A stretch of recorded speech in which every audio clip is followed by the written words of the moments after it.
I never suspected my best friend would betray me by falling for my boyfriend behind my back. Part 1. The perfect circle cracks. I used to think that some friendships were unbreakable. That trust between best friends was like an unshakable foundation, solid and true no matter what life threw at us. That was before I found out my boyfriend wasn't just seeing someone else, he was seeing her, the one person I thought I could always trust. For years, Emily and I had been inseparable.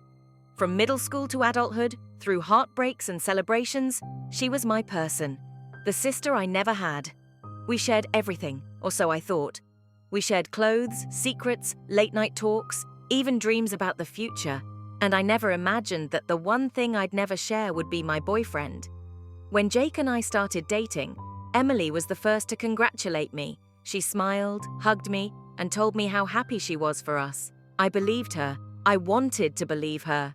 Because betrayal from a stranger hurts, but betrayal from your best friend, it shatters something deeper.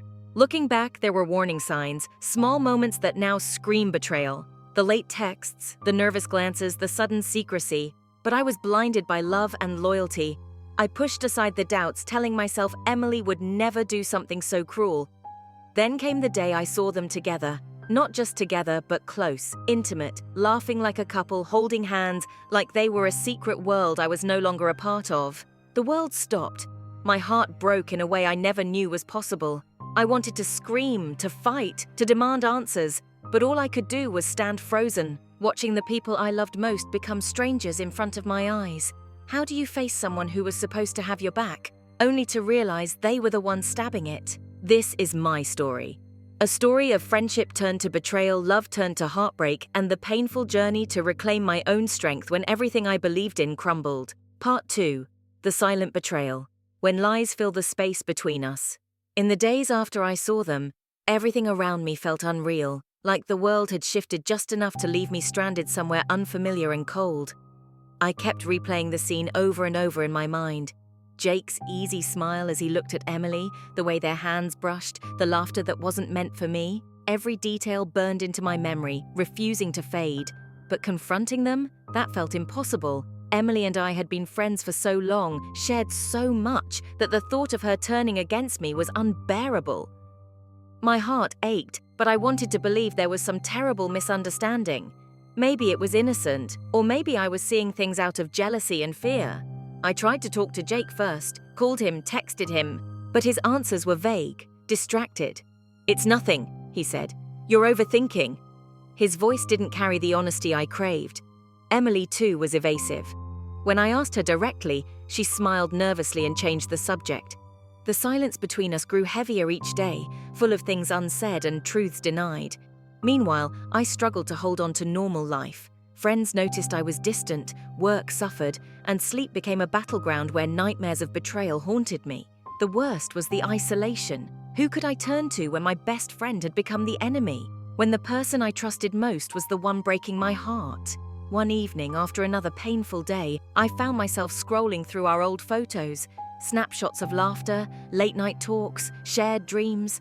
I clutched my phone tight, tears streaming down my face as the weight of loss settled deep inside me. Why did this happen? How did love and friendship turn into this mess of lies and pain? I realized then that betrayal wasn't just a broken promise, it was a wound that cut through the core of who I was. But even in the darkest moments, a small spark remained, a voice inside me whispering, "You're stronger than this." That night, I made a decision. I wouldn't let this betrayal define me. I needed to find my voice, my strength, and my way forward, no matter how hard it would be. But first, I had to face the truth, and that meant confronting both Jake and Emily. Part 3. The confrontation. When truth explodes and walls crumble. The moment I decided to confront them, I felt like I was standing at the edge of a cliff, terrified of the fall, but knowing I had to jump. There was no going back, no pretending anymore. I called Emily first. My voice was shaky when I asked to meet. She hesitated, then agreed. We met at our favorite cafe, a place filled with memories of laughter and secrets. Sitting across from her, I felt the weight of years in the silence between us. "Why?" was all I could say. Her eyes filled with tears, but she couldn't meet mine. "I'm sorry," she whispered. happened. I didn't mean to hurt you." The words felt empty, like a fragile mask barely covering the truth. I wanted to scream, to ask how she could betray me, not just as a girlfriend, but as a best friend. How could she choose him over me? But instead, I sat there, the pain squeezing my chest tighter with every second. Then came Jake's turn. When I confronted him, his defenses crumbled quickly. He admitted everything. The affair, the lies, the deceit. There was no justification, no excuses that could soften the blow. "I never wanted to lose you," he said, voice breaking. "But it got complicated. I wasn't thinking clearly." Hearing those words shattered something inside me. The man I loved had not only betrayed me, but had done it with the person I trusted most. After the confrontation, everything changed. Emily stopped answering my calls, and Jake avoided me like the plague. The people around us took sides, gossip spread, and the social circle we had once called family fractured beyond repair. I was left alone with the wreckage. But amidst the chaos, a strange clarity began to form. I realized that sometimes the people you love the most can hurt you the deepest, but that didn't mean I was broken. It meant I had to rebuild, stronger and wiser than before.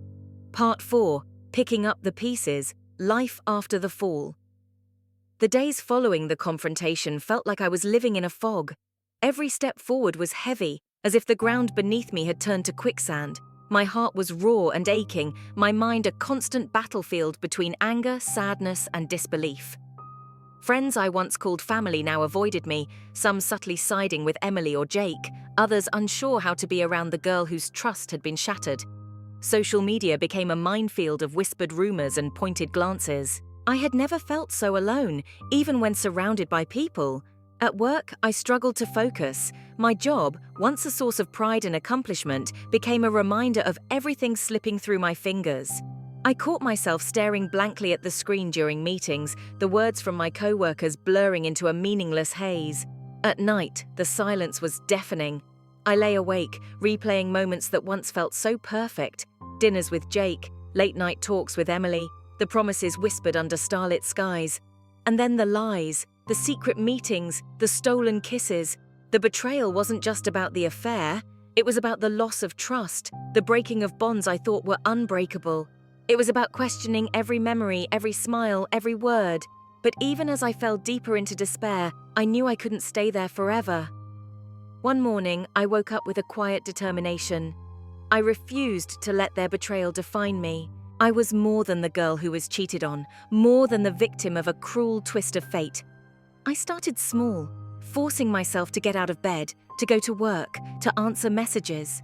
I reconnected with the few friends who stood by me, who reminded me of my worth when I forgot it myself. Therapy became a lifeline.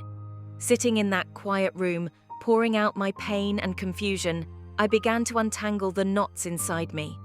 It wasn't easy. Some days were worse than others, but each session chipped away at the weight on my heart. I also started journaling, spilling my thoughts onto pages, capturing the chaos inside so I could understand it better. Writing became my refuge, a place where I could cry, rage, and slowly heal. Gradually, I found new routines: yoga classes, morning runs, quiet walks in the park, things that helped me reconnect with myself. I learned to sit with my feelings without letting them control me. Most importantly, I learned to forgive, not Emily or Jake yet, but myself. For trusting too much, for loving blindly, for hurting so deeply. Forgiveness became the first step toward freedom. Of course, the scars remained. I knew they always would, but they no longer felt like chains. They were reminders of the battles I'd fought and the strength I'd found. One evening, as the sun set in a blaze of orange and pink, I stood on my balcony, breathing in the cool air, and felt something I hadn't in months: hope. Hope that one day I would love again. Hope that trust could be rebuilt. Hope that I could create a new story for myself, one not defined by betrayal but by resilience, because sometimes the most painful endings are just the start of a new beginning. Part 5. Rising from the ashes. Finding strength and new beginnings. The road to recovery was anything but smooth. Some days I felt like I was making progress, reclaiming myself piece by piece. Other days, the memories clawed back with such intensity that I was convinced I'd never escape the shadow of betrayal.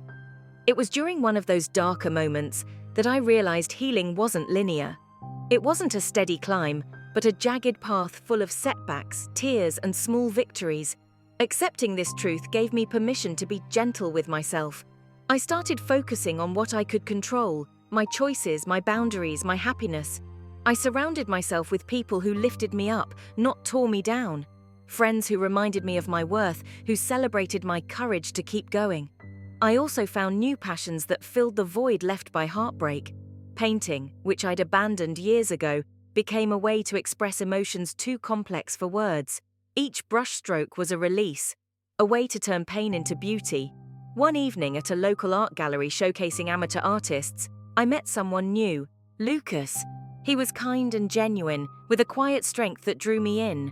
We talked about life, loss, and the scars that shape us. I didn't rush. I took my time to rebuild trust, both in him and in myself. But even as new light entered my life, the past lingered in shadows. When I saw Jake or Emily around town, a knot tightened in my stomach.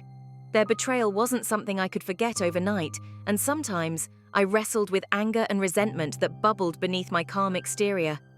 Therapy helped me work through those feelings, teaching me that forgiveness didn't mean forgetting or excusing the hurt, but releasing its hold on me. Months passed, and I noticed a shift. I laughed more freely. I dreamed again. I looked in the mirror and saw someone who had survived, who had grown stronger because of the pain. One afternoon, while painting a sunset over the city skyline, I realized I wasn't defined by what happened to me. I was defined by how I chose to rise from it. The scars would always be there, a reminder of the betrayal I endured. But they were no longer chains. They were marks of my resilience, and in that moment, I finally felt whole again. Part 6. Learning to trust again. The fragile dance of healing trust, something I once gave freely, had become my most fragile treasure. After the storm of betrayal, every connection felt like walking on thin ice, where one wrong step could send me plunging back into pain. The more I tried to open up to Lucas, the more I caught myself holding back. My heart raced at every message, every glance, fearing that this new chapter might end in the same devastation. It was a slow, careful dance, one step forward and two steps back. Sometimes, in the quiet moments alone, I questioned if I was broken beyond repair. Could I ever trust someone enough to love again without fear? The answer wasn't clear, but I knew I had to try. I began by setting boundaries, not just with others but with myself. I told Lucas about my fears, my past, and the shadows I carried. His patience and understanding gave me space to heal on my own terms, without pressure or rush. Therapy sessions deepened my understanding of myself, how my need for trust came from childhood wounds, how betrayal reopened old scars I hadn't even realized existed. Slowly, I learned to nurture myself with kindness instead of judgment. The process wasn't pretty. There were nights when tears soaked my pillow, when old doubts whispered that I was destined to be hurt again. But I also found strength in moments of vulnerability, in sharing my story honestly with Lucas and close friends. One day, as we sat watching the sunset, Lucas reached for my hand. No grand gestures, just a quiet connection that said, "I'm here." And in that simple touch, I felt a spark of hope. Trust was no longer a blind leap. It was a choice, made every day with courage and openness. The journey ahead was uncertain, but for the first time in a long while, I was ready to walk it. Part 7. Shadows of the Past. When old wounds resurface. Just as I started to feel steady on my feet again, the past came crashing back in ways I never expected. It was subtle at first. An unexpected message from someone I hadn't heard from in months, a whispered rumor that reached my ears, a glance exchanged between familiar faces in a place I thought was safe. One afternoon, while out with Lucas, I spotted Emily across the cafe. Our eyes met for a brief frozen second. I could see the guilt and defiance flicker behind her carefully composed mask. My stomach twisted, the old hurt bubbling back to the surface like a tide I hadn't prepared for. It wasn't just Emily. Friends who once stood by me were now distant, unsure whether to choose sides or stay neutral. It felt like my entire world was tilted, the foundations I'd rebuilt trembling under the weight of whispers and half-truths. Worse yet was the ache in my heart when Jake's name came up. That mutual friend I had once trusted blindly, now a reminder of everything lost. The betrayal wasn't just between Jason and Emily.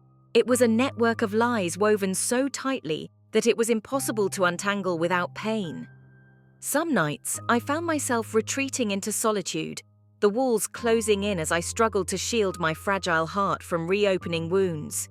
I wondered if healing was just an illusion, if some betrayals cut too deep to ever fully heal. But Lucas was there, patient and steady. He listened to my fears without judgment, reminding me that my past didn't have to dictate my future. Together, we started to build new memories, small moments of joy that chipped away at the darkness. I also found strength in therapy again, digging deeper into my pain and learning to face my triggers with compassion. I realized that the ghosts of the past would visit, but they didn't have to control me. One day, I stood in front of the mirror and saw someone stronger, not because the scars had vanished, but because I had learned to carry them with grace. The road ahead wasn't smooth, but it was mine to travel. And this time, I wasn't walking it alone. Part 8: Closure and New Beginnings. Owning my story. The last months had been a roller coaster, moments of joy intertwined with flashes of old pain, nights of restless sleep punctuated by mornings filled with cautious hope. The journey to reclaim my heart and rebuild my life had been long, but now I felt ready to close this chapter and step fully into the next. I sat alone in my apartment one evening, surrounded by quiet. The silence wasn't empty anymore, it was full of everything I had endured, everything I had learned, and everything I was becoming. I pulled out the journal I'd started months ago. Flipping through pages of raw emotion and reflection, I saw the transformation etched in ink. The anger and hurt gave way to strength and forgiveness, not for others, but for myself. Forgiving Jason and Emily wasn't about excusing what they did. It was about freeing myself from the chains of bitterness that threatened to consume me. It was about reclaiming my power and choosing peace over pain. I thought back to Lucas, the gentle presence who had walked beside me without rushing, who showed me that trust could be rebuilt one step at a time. Our relationship wasn't perfect, but it was real, grounded in honesty and mutual respect. That night, I wrote a letter, not to send but to release, to Jason, to Emily, and to the past that had haunted me. I poured out my hurt, my anger, my sorrow, and finally my hope. When I finished, I folded the letter and placed it in a box of memories I was ready to let go. The next day, I called Lucas and told him how much he meant to me. How, for the first time in a long time, I believed in us, not because I needed to, but because I wanted to. I also reconnected with old friends I had pushed away in my pain, apologizing for my silence and embracing the support I had once refused. I realized healing was not a solitary journey. It was woven through connections, forgiveness, and vulnerability. Looking back, the betrayal had broken me open. It shattered the life I thought I knew, but it also carved space for growth and self-discovery. I was no longer the woman defined by hurt and loss. I was a woman who had survived the storm and found strength in the ruins. I didn't know what the future held, but for the first time, I was unafraid. I was ready to love again. Love fiercely, wisely, and without apology. This was not just an ending, it was my beginning.